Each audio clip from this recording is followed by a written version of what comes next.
This is a Sandy Boy Productions podcast.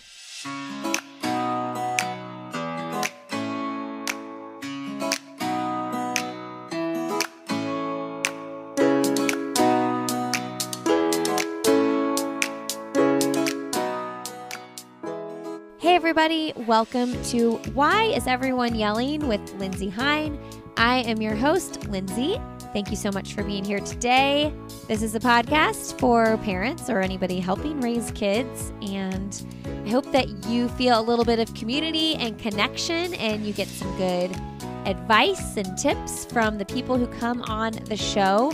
Today is episode 56 and my guest is Shelby Gil. She is my sister and she teaches survival swim. She is a PediaSwim instructor. So we're going to go over what she does with kids and teaching them how to float and survive in the water, and some reasons why you might want to consider doing this for your own kids, getting them signed up. I also share a couple of stories that have happened in my own life with my kids in the pool. So I hope that this episode arms you with some knowledge about water safety and makes you feel a little bit better about keeping your kids safe in the water and taking steps to do that. Today's episode of the podcast is sponsored by Beam. If you are someone who works out on a regular basis, I would highly recommend checking out their hydration line. Their Elevate hydration powders give your body the electrolytes they crave, and when you're hydrated, your body functions the way it was designed to function. They have an Elevate energy mix, they have an Elevate recovery mix, and they also have an Elevate balance mix. You can just get the variety pack. My favorite in the variety pack is definitely the recovery. It is an electrolyte powder formulated with non-GMO collagen peptides and BCAA for supportive joint and muscle health. So refreshing, has a fresh lemon taste, and I actually need to go have some right now because I did an interval workout this morning. They also have a Dream Blend, which is a nightly drink. It's like a healthy take on hot chocolate, and it has sleep-enhancing vitamins and minerals in it. I just warm up some water and a little bit of milk and have that every single night before bed, and it helps me sleep, and I hope it can do the same for you. There's nothing better than a good night's sleep. You all can go to beamorganics.com and use the code Lindsay15. That's LINDSEY15, and that'll save you 15% off your order. All right, friends, if you're enjoying this podcast, please consider leaving us a quick rating and review on Apple iTunes or wherever you're listening so that potential new listeners can check us out. That's a good way for them to find us. Okay, enjoy my conversation with Shelby. All right. Well, today on Why is Everyone Yelling, we have a very special guest. One, she's my sister, and two, she named this podcast. So it's kind of a big deal. Welcome to the show, Shelby. Thank you. So I'm really excited to have a sister on the show. When I first wanted to start podcasting 5+ years ago, my sister Shelby were you like episode 3 on my running podcast and you're not a runner? No, something like that. Erica was too. Yeah. But you've run a half marathon, so you can just like say you're a runner, right? Yeah, it was awful, but sure. So Shelby's my younger sister. Shelby has 3 kids. Giovanna's 11. Gunnar is 8, almost 9. Almost 8. Almost 8. And Letty is 5. Yep. Okay, so Shelby, tell us how you named this podcast, Why is Everyone Yelling? And why are you always the person to name my podcasts? I don't know. Well, you asked me for help for both of them. But kind of for this one, there's a lot of podcasts out there. So I was trying to think of something that, was unique. And what came to my mind was, something that all parents can relate with, and like something that we've all probably said at one point with our kids. So. Well, it's funny because some people think that the Why is Everyone Yelling is like all about the kids, but I'm like, no, it's also about me because I yell a lot. You're not a yeller. I'm a yeller. Oh, yes, I know. So when I say Why is Everyone Yelling, it's like everyone, like not just my kids, like the entire house. Why is everyone yelling? Right. So, okay, today's topic, which this topic has been suggested by a couple people, and I don't know why we're just now doing it, but my sister Shelby here teaches rescue swim. Is that what you call it? I would say more like survival swim. My program's called PediaSwim. Okay. And so she's been doing this for a year now? Almost 3 years. Almost 3 years? Yeah, I started in Florida, so. How has it been 3 years? I know, it's weird, but it has. Okay, so here's my first question. First of all, why did you decide you wanted to pursue this? Well, when we were living in Florida the first time, I wanted to get my oldest, she was 3, swimming lessons, and I had seen stuff about the survival type lessons online. So I found someone, she did the lesson, she loved it, she got used to it, and now she loves to swim. She always has since she was 3. And I thought this is really cool. At the time, I wasn't working, but I was a paramedic. I became a paramedic when I was 21. So it's kind of intertwined with that. I mean, thankfully, I never had to take care of any type of drowning situation, but it just kind of related that to me. And as a mom, I just thought it was really important. Was Giovanna your oldest when she did the rescue swim? Was she scared to swim, scared to get in the water before she did it? No, she wasn't scared, but, she wasn't competent. So I wanted, when you're in Florida, there's water everywhere. So I wanted to give her that safety net, in case anything happened. And so she didn't love it at first, but as the few weeks of lessons progressed, she started to love it, and she has loved swimming ever since. Well, yeah. And the other thing about Florida is don't people just leave their pools open all the time? No, you have to have either a fence, or you have to have a one of those screens. And in those screens in Florida, the door latch is up high, so a kid can't reach them. So I think for legal purposes, you either have to have a gate or a screen or a pool cover. But gates and things like that. That's kids not foolproof. They can get, if they want to get somewhere, they can get there. Or, a gate could be left open, just things like that. So, and there's canals and everything around Florida. So, yeah, there's a new build in our neighborhood. There's tons of new builds going up all the time. And they're knocking down old houses and putting new fancy ones in.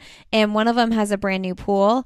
And it does have a fence around it, but it's not, any of my kids could climb over this fence. The house is not close to my house. Nobody would walk over there. But every time I drive by, I'm thinking, if I lived right next door to that person, I'd be knocking on their door every day and being like, when's the cover happening? When's the cover coming? Because I just a pool that is uncovered just freaks me out.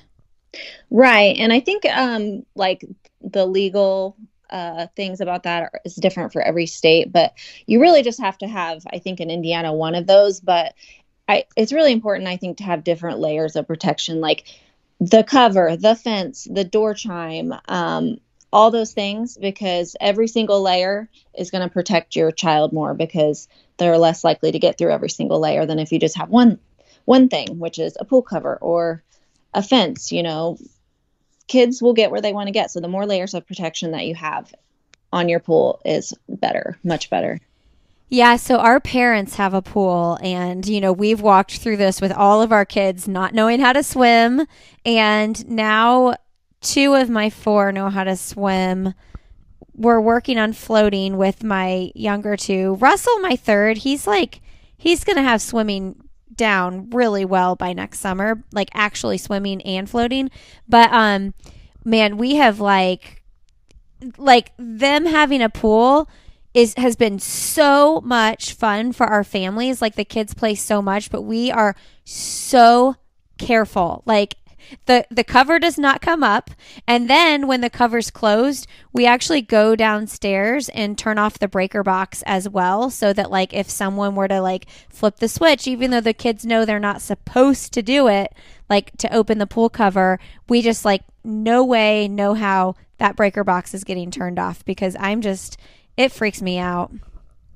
It does. And there's so many kids, especially when we're all at mom and dad's, that it's just impossible to have eyes on everybody at once. So I definitely am glad we started doing that. And like I said, as many layers of protection from pools, if you have a pool especially, is the best thing. Okay, so tell us what PediaSwim is. Like, what is your method and what do you do? So for PediaSwim, we teach a swim, float, swim method that teaches your child to swim when they need a break or they need a breath, flip to their back, float, catch their breath, rest, and flip back over to swim.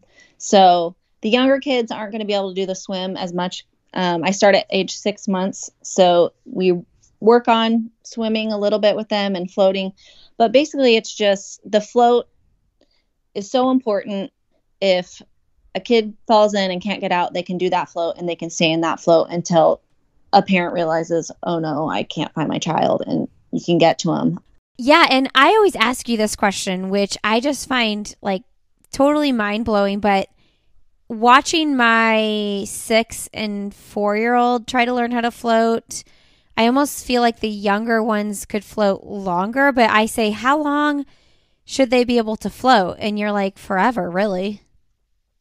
Yeah, I mean, the longer I focus on with my lessons is having them float as long until I pick them up. So I do a lot of swimming, float. I'll make them flip back over and swim and float.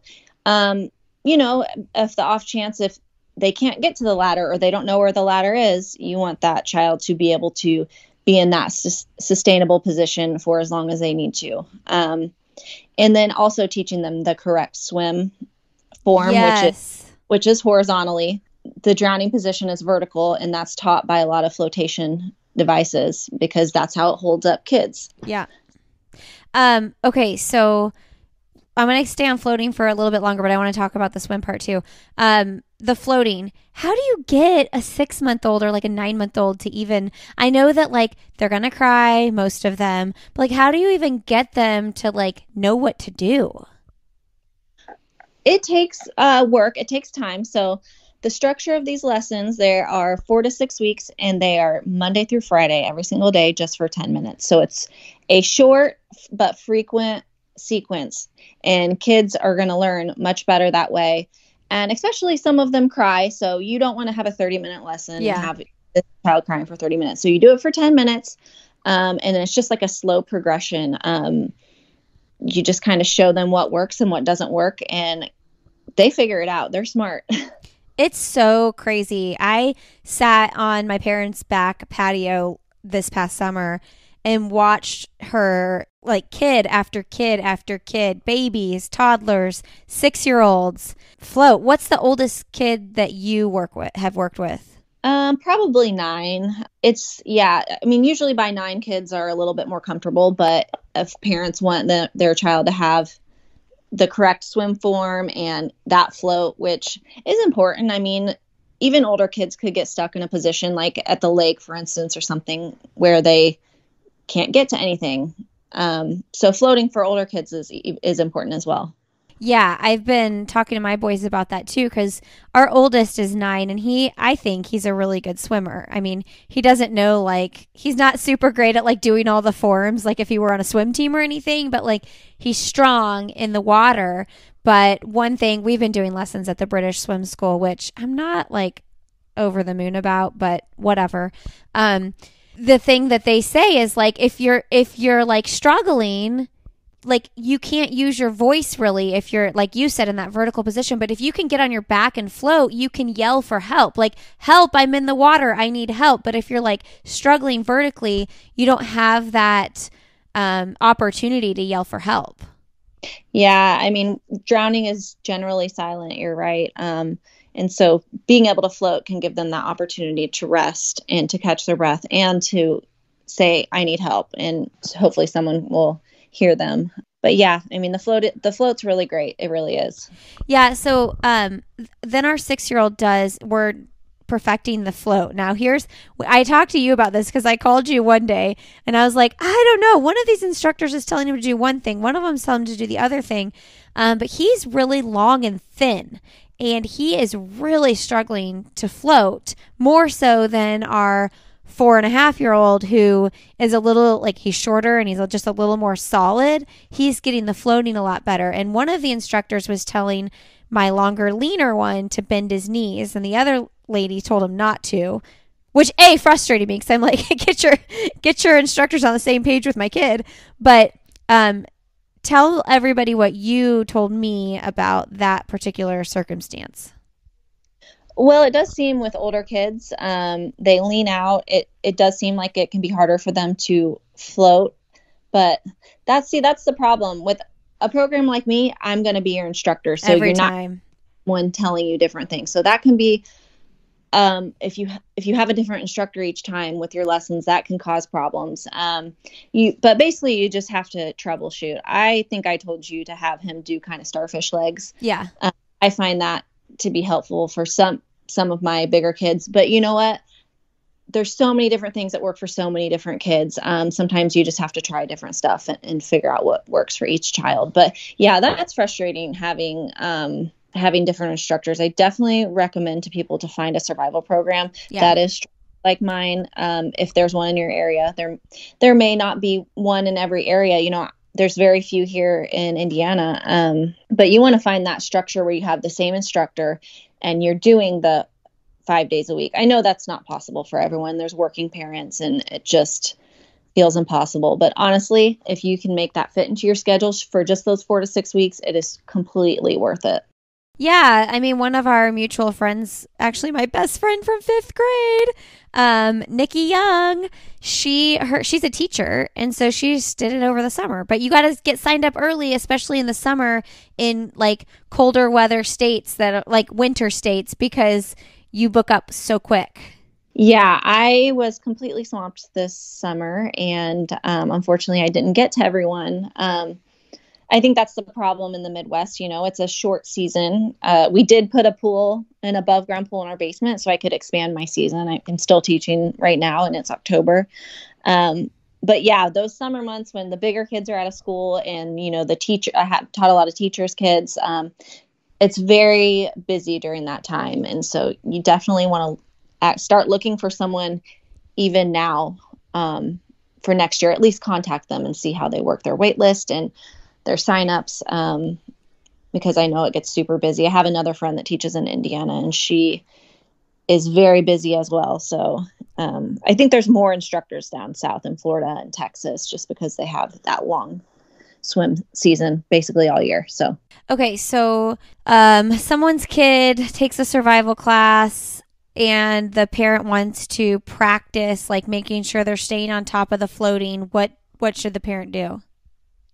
So I try to get every single parent in the pool during lessons at least once so I can teach them what I'm doing. I do it towards the end, once their kid is swimming and floating, so I can teach them how I'm practicing with their kid and so they can do it correctly. So they don't get in the pool with their child and they're doing something completely different and it confuses them. So I get them in with me. I show them how to do it. I explain what we're doing and why we're doing it. And usually that helps, and then they can practice with their kids during the swim season. And I also offer maintenance, which is just once a week, which I highly recommend, especially if you aren't going to be swimming very much, because if you don't swim for 6 months and your child is 2 years old, they're going to be a completely different kid the following summer. So you're going to either need weekly maintenance or just a shorter refresher when swim season comes. Yeah, because what I imagine I would do if I did it this way, because I've done things differently, and like throwing that out there, whatever you do, it like, you know, we're just sharing this is a way to keep your kids safe in the pool. Is I'm thinking you take the class, you do some maintenance, but then you can enroll your kid in like just like a once a week swimming lesson where they're actually learning like strokes and stuff. But then you have that like survival need taken care of first. Yeah, I mean, the older kids can move on to strokes. The littler kids kind of stay at where we're at. But yeah, I just do once a week maintenance of swimming and floating. There's so many kids that need just that basic survival that I don't teach strokes. I know they can get strokes somewhere else. And right. In town right now, I'm the only person that I know of teaching this type of swim lesson. But yeah, I mean, honestly, in Indiana, it's hard to swim, especially I live in Bloomington. The only place to swim inside really is the Y. So if you're not a Y member, there's nowhere to practice all winter. So unless you do maintenance, you may just need that refresher. And typically the refreshers last 2 weeks. So you're not doing the whole program again. You're just getting your kid. Their body has changed, so they're just getting back on track. They remember, but it's just a little extra practice so they can get it back 100%. Okay, let's talk about the horizontal swimming, because this was a game changer when you taught this to Lewis, my second. I mean, he hadn't even done the survival swim, but we got him like in a position. And just so everyone knows, the reason I didn't do survival swim with Shelby is that I didn't live in the same town as her, or else I would have 100%. But you know, that like kick off my knees and like swim horizontally into the stairs. Like that was such a game changer for me, feeling like he was safer in the water. Can you talk about like the importance of learning how to do that? Yeah. So that swimming position is super important for them to learn. A lot of kids go in and they're completely vertical. A lot of times that's due to flotation, such as a puddle jumper. And that's just the drowning position that has them doggy paddling with their hands and they're bicycling with their legs. Mm-hmm. And that's sustainable. It takes up so much energy. And that is typically where drowning occurs. So even if you do the swim lessons and then you stick your kid back in the puddle jumper, it's going to kind of reverse what they've learned. So I don't recommend any flotation ever before or after swim lessons, because it gives them a false sense of security. It teaches your child that swimming is fun, but they are not a competent swimmer. So they either A, think they can swim, or B, go get in the water and forget they don't have their puddle jumper on. And that's where accidents occur. So teaching them that horizontal swimming, kicking, they can swim. If they need that break, they float. So it's just super important to get them in the right swim position so they can get that float, or they can just swim out, because that vertical bicycle is just not sustainable for anyone, even an adult. I mean, treading water is hard, and that's basically they're trying to tread and they can't. So yeah, I have two follow-ups to that. One, and I'm past it now, but at the time and like for a year later, I was super emotional about it because I just felt like I messed up. And we did have Lewis in a flotation device, and he had fun with it, whatever. And I had two other little kids. I had a baby and I had a 2-year-old. And I was so concerned with Russell, my 2-year-old. And there was a bunch of adults outside, and Lewis ran and jumped in the pool with the big boys thinking he had his flotation device on.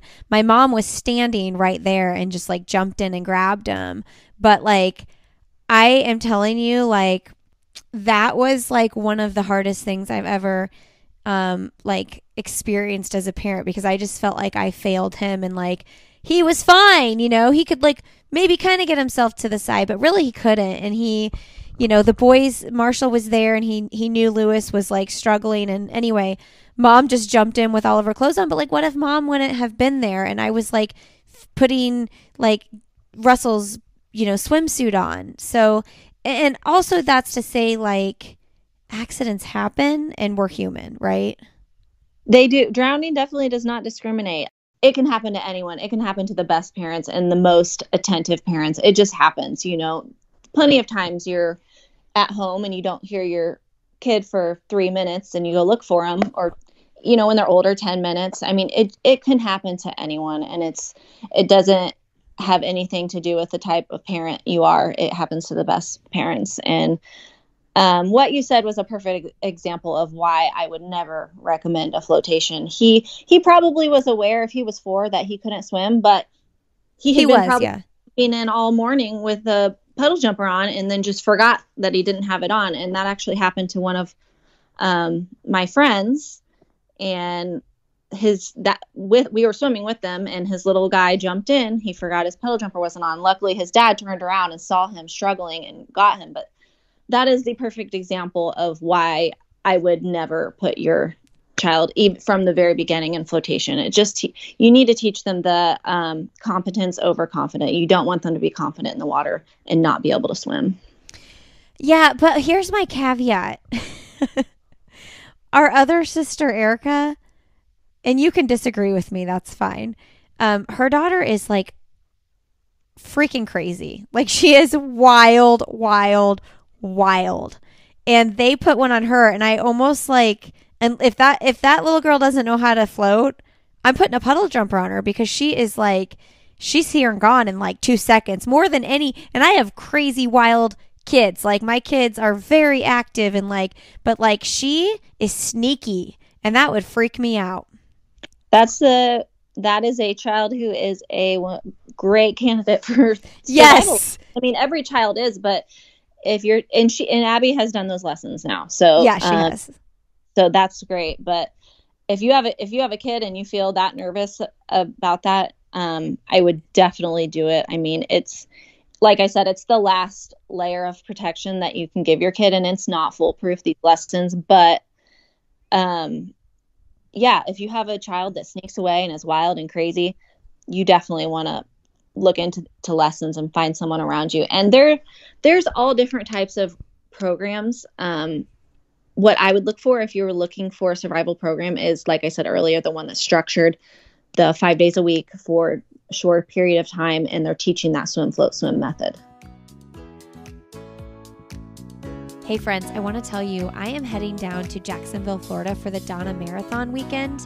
It is the weekend of February 6th down in Jacksonville, Florida. There's a 5K, a half marathon, a marathon, relay races, and this all benefits the Donna Foundation, which helps people walking through a breast cancer diagnosis, helps them financially as well as emotionally. And the Donna Foundation also supports groundbreaking research. So this is a great race to run. It's fun, but it also supports a good cause. You can go to breastcancermarathon.com and use the code Lindsay10, and that'll save you 10% off your registration for any of the races. That's LINDSEY10. I also want to let you know, if you're looking for a training plan and you want to do the race, I have half marathon training plans and marathon training plans on my website at lindsayhine.com. You can check those out there. And actually, those are $10 off right now for the half marathon plans. You can use the code Lindsay10 for that as well. And again, I will be in Jacksonville that weekend, so we're going to have a big meetup, and I would love to get to know any of the listeners on the show while we're down in Jacksonville. All right, enjoy the rest of my conversation with Shelby. Now, here's another thing. Here's another stark difference between Shelby and I. She's like anti-cry it out for her kids. Like, she's never let her kids cry it out at bedtime or nighttime or anything like that. And I've like hardcore done that, especially in the middle of the night when my kids were younger. So one thing, let's just say, like, you can be two parents and completely disagree on ways to handle certain things and still like get along and have conversations about it and be fine, right? Yeah, of course. Okay. And then 2, Shelby's like super, I'm not into crying it out, but some of these kids are going to really cry. So I'm curious to you, Shelby, how you handle that, being the kind of person that like doesn't do well with hearing a child cry. Well, first of all, they're not my I treat every one of my students how I would want someone to treat my child.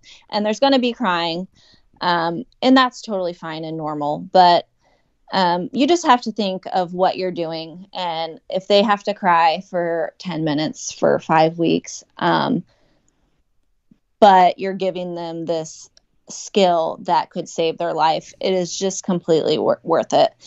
I don't love it when they cry, and I do my best to play games with them while we're in the middle of lessons. And I'm always giving encouraging words, even to the babies. I'll sing them songs and stuff, but it's just something that it's hard for a lot of parents. And I tell parents, you don't have to watch, or you can step out. That's totally fine. Or you can watch. I will never tell a parent that they cannot watch the swim lesson, of course, but it's just one of those things. Like, yeah, it's going to be hard for certain parents to listen to their child, but I just think this is going to be a lot easier to hear than if something happened to withstand than if something happened to your child in a drowning accident. Yeah, and even if like they survive a drowning accident, like the scars from all of that will be so hard. Yeah, I mean, it's 800 kids in the US die of swimming. And I just think that's 1,600 parents that are living with this now a year. So it's just, you have to put it in perspective. I did not teach my own kids. Our first instructor in Florida taught Giovanna, and then the lady who I trained with taught Letty and Gunner. So I had no desire to teach my own kids. That'd be really hard too, because it's like, mom, they're like not going to listen like they would to another instructor. Exactly. They act different for your parent. And not to say I couldn't teach them, but, you know, Letty was younger when she learned, and she cried the whole time. And I was there. I was watching. Did you hate it? It was sad. She didn't like it, but, you know, it was what it was. I wanted her to have the safety net, you know, her last layer of protection. I just felt it was super important, and I'm glad we did it. And it's super worth it. No matter what happened, no matter if they cry the whole time. You know, usually kids don't cry the whole time. The first week is rough, if I'm just being honest about it. But most kids, after about a week, they start to realize, oh, I know how to do this. And they become very proud of themselves. And yes. A lot of them end up loving it. And even if they cry with me when they go swim with their parent, they love it. And it ends up just being, well, I don't want to do the swim class, but I love swimming. So it's exhausting work too. When I sat on the porch and watched you, I was like, I'm exhausted for you. Yeah, it's a lot. You know, I have a high respect for teachers. Yeah. They deal with a lot, and it's definitely, kids are so different. So you just have to figure out what works for each kid. And, but it's very rewarding to see where you start and then where you end. And it feels really good to know that these kids have this safety skill for themselves and for their families. Okay. And so when you end the lesson, tell everybody what you do. Like when they're done, like when they graduate. So most children who drowned were not supposed to be in the water, and were seen only 5 minutes before being found in the water. So what that means is they're going to have clothes on. So we do fully clothed checkout, summer clothes and winter clothes. We put them in and do a couple checkoffs in their clothes. And kids that aren't potty trained, they're in a regular diaper. Those fill up with water. They get very heavy. So yeah, we do a fully clothed checkout because, as I said, most of the time the drowning has happened, you're not standing right there swimming with them. They sneak out or whatever. So a lot of times kids have clothes on. So that makes a big difference in their skills, because that's a lot of weight depending on what they're wearing. So we do that fully closed checkout at the end. It's so crazy to see like a 9-month-old floating in their clothes. Yeah, it's crazy. It's cool. It's just, and it makes you feel good though too, just knowing that they can do that. Right, because even if it buys you 1 minute, like sometimes that's all you need. Yeah, sometimes that is all you need. I mean, and a lot of times, like I said, 5 minutes, that you saw them 5 minutes ago, and that 5 minutes, that's all it takes.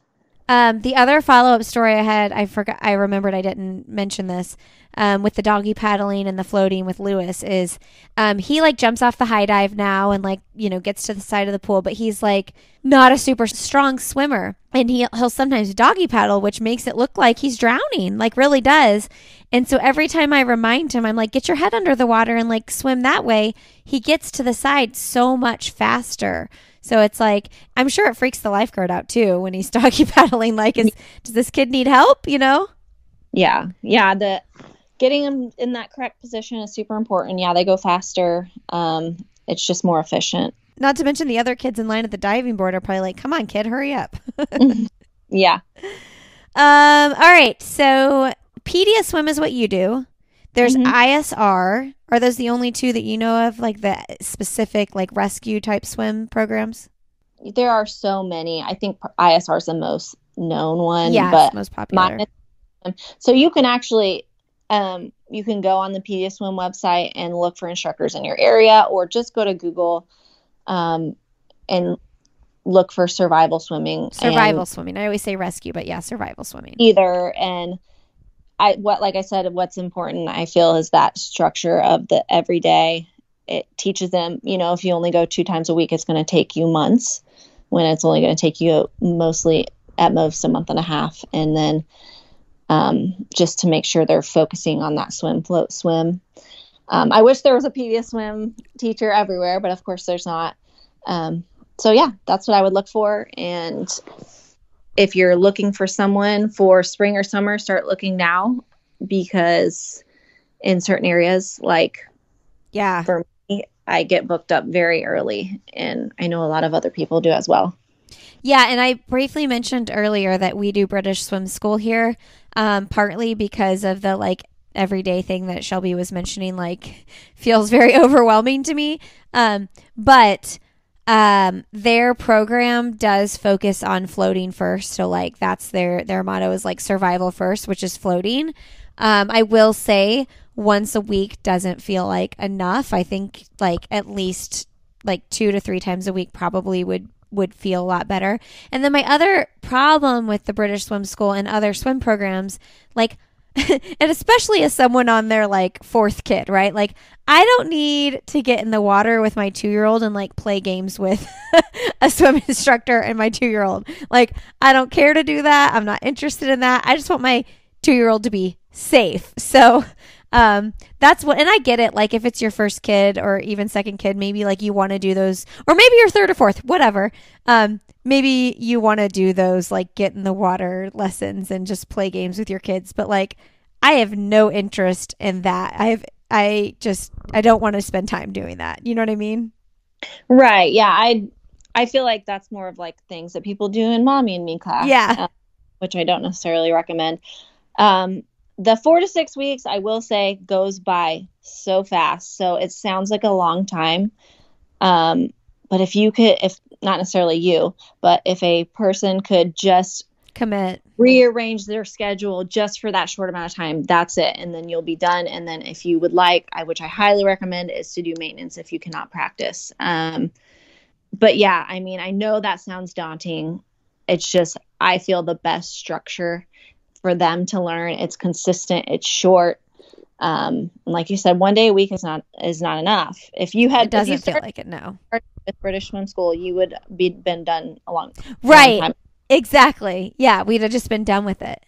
So it is, in my opinion, worth it. I know it can't work for everyone. If you're a single parent or you're 2 working parents, that makes it hard. But if grandma's around, you know, use people to your advantage for, you know, that kind of stuff to get them to those swim lessons. And don't tell us people that don't have grandma around that you have that availability, because we get really jealous. Yeah. Well, sorry, I have mom all to myself now. But even when I lived in Indiana, our mom, we were like an hour, it's like hour 20 really when it's all said and done, from our house. So though we got to see my parents quite a bit, it's not like they lived down the street and my mom could just pop over for 30 minutes or, you know, or like run and grab the kids from school or something like that. So, yeah, that's a really, man, sometimes I'm really sad we moved for that reason. Well, as you know, she lives like a mile away from me, so I see them all the time, and they help. Mom and Dad help me, mostly Mom, with like driving the kids to school and stuff. So no, I know, I've thought about it a lot since we moved, which we didn't have that everyday experience like you do with Mom and Dad anyway in Indy. But Mom would like come up for a couple hours, you know, during the day or whatever. But I was thinking about people, which I've met tons of people here in our neighborhood who's like, parents live in the neighborhood or they live right up the street. And I'm like, what a different grandma experience that is, you know, like. And, you know, I have some grandparents that bring their grandchild to swimming lessons every single time or almost every single time. And that's like a big commitment. I'm like, you're a great grandma. A lot of work. Well, and it's just, I mean, I'm harping on it because I'm so glad we moved to North Carolina. I'm like really enjoying being here, but yeah, it's just a different experience when you're not next to your family. But yeah, I mean, it's not like our mom was like babysitting. Like she's not one that like babysits all the time, but she's just available is a good way to put it. Yeah. And she's more, she likes to help more now that the kids are older. She doesn't do babies. Yeah. All right, Shelby. Well, what is something professionally or personally that you would like to do that you haven't done yet? I am a registered nurse and I don't have my bachelor's degree yet. So I'm working on that. I think that's the most important thing right now, that I'm looking for a school to get in for that. And that's really it. I mean, I don't even know if I'll use it because I'm enjoying teaching swim. So why do you want to get it if you won't use it? a lot of hospitals require it if I ever wanted to work in a hospital. So I just want to get it. That way, if I decide to go back to a hospital job, I'll be ready to go. Okay, that's professionally. What about personally? Well, I would like to redo my kitchen. Oh, no, that's good. That's fun. We're going to try to do that. We did our fireplace, and we're going to try to work on the kitchen as soon as Seth gets back in December. So that's our big project. Okay, what's the best, most recent book you've read? I have not read a book in a long time. I'm sad to admit, because I like to read. Yeah, I know. You used to read all the time. Well, it doesn't even have to be a recent one. Just give us a book recommendation. The best book I've ever read, because it is nonfiction and I literally can't believe it, is Unbroken by, what is that? Louis. Well, I think it's Ellen Hilderbrand, but it's about Louis I can't remember his Zamperini. Yeah, Louis Zamperini. That is the best book one of the best books I've ever read. It's crazy because it's the ghostwriter lady wrote it, but it's based on his true story life, and it is literally incredible, and you should read it if you like to read books. The other books I like, and the movies, and this is really cheesy, but I loved the Twilight books when they came out, and I like to watch the movies. Okay, so I remembered that about you. And recently on I'll Have Another, someone recommended the series called Throne of Glass. Have you heard of it? No. Okay. It's like maybe young adult, maybe not, but it's like in that genre, like maybe Twilight meets Game of Thrones type stuff. So I feel like you would be into that. I'll look into it. I think part of it is I like to have I start reading a book on my Kindle and then I forget about it. I need to just have the real book. Like, the Kindle is so convenient, but I just forget about the book. And because I started reading Little Fires Everywhere, I've all these little books that I have been recommended to me, and I just stop. I forget, and I'm busy. I have 3 kids, and that makes it difficult sometimes. But and your husband's overseas. Yeah, that's the part that you failed to mention. He's a contractor overseas. Yeah, so he's not here very much. So I'm kind of trying to do everything, which is extremely overwhelming. Maybe reading would be a good thing, but now all my kids are in school, so I am home free. Do you have a kids book you recommend too, like a book that Giovanna or Gunnar or any of your kids are into? Ooh, so Giovanna really liked this series called I Survived, and it's different events that have happened. Like, there's one on 9/11. That's the only one I can think of right now, but or I Survived a plane crash or something. I don't know. They're 4 kids, but she really liked that series. So I am reading one of them with Gunnar right now. We're taking turns reading. So I know that she really liked that series. Do you read it with her? No, she read it by herself. Gunnar, I'm reading with him because he hates it. So yeah. We have that together. Yeah. Okay. What is the best, most recent podcast you've listened to? So I love this podcast. I started following their Facebook page, and then they posted they have a podcast, and it is a girl from here and a girl in Australia, and it's called True Crime Society. And of course, there's a million true crime podcasts, but I really liked their Facebook page. This is going to sound really weird and morbid, but they would post about things that happened, and then in their blog, they would put a link to the real life people's Facebook page, so you could click on it and look. That sounds so strange and weird, but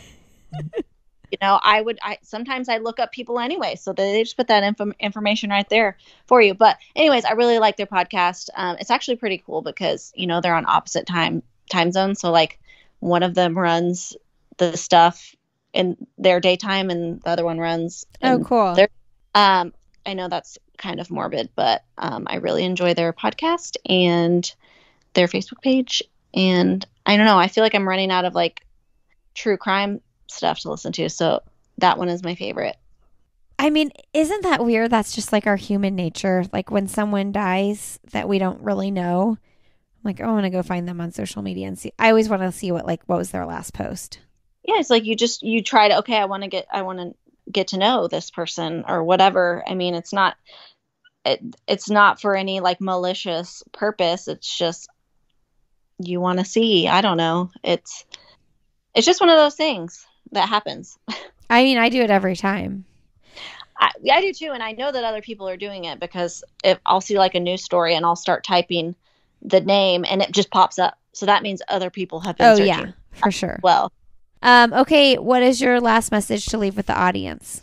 Okay, so my final thought is that drowning does not discriminate. It can happen to anyone. Put as many layers of protection in place as possible.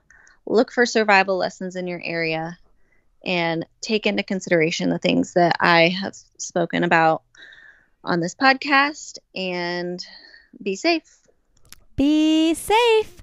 If you guys have any questions about it, you can find Shelby has an Instagram page for her survival swim. It's called Little Gil's Swim, right? Yeah, it's Little and then Gills is Gils and then swim. Yeah, and you can see like the legit like babies just like floating. It's crazy. Cool. Well, thanks, Shelby. You're welcome. All right. Thanks, Shelby, for coming on the show. You can find Shelby on Instagram. Actually, her personal Instagram is just Shelby Gil with one L. And then the swimming Instagram is Little Gills, Gils Swim. So you can reach out to her anytime if you have questions about survival swim. I'm sure she would love to connect with you there. Her lessons are in Bloomington, Indiana. So if you're in Bloomington, check her out. You can find me personally on Instagram. I'm Lindsay Hine 626 over there. You can find me on Twitter at Lindsay Hine. You can find this podcast on Instagram. We are Why Is Everyone Yelling?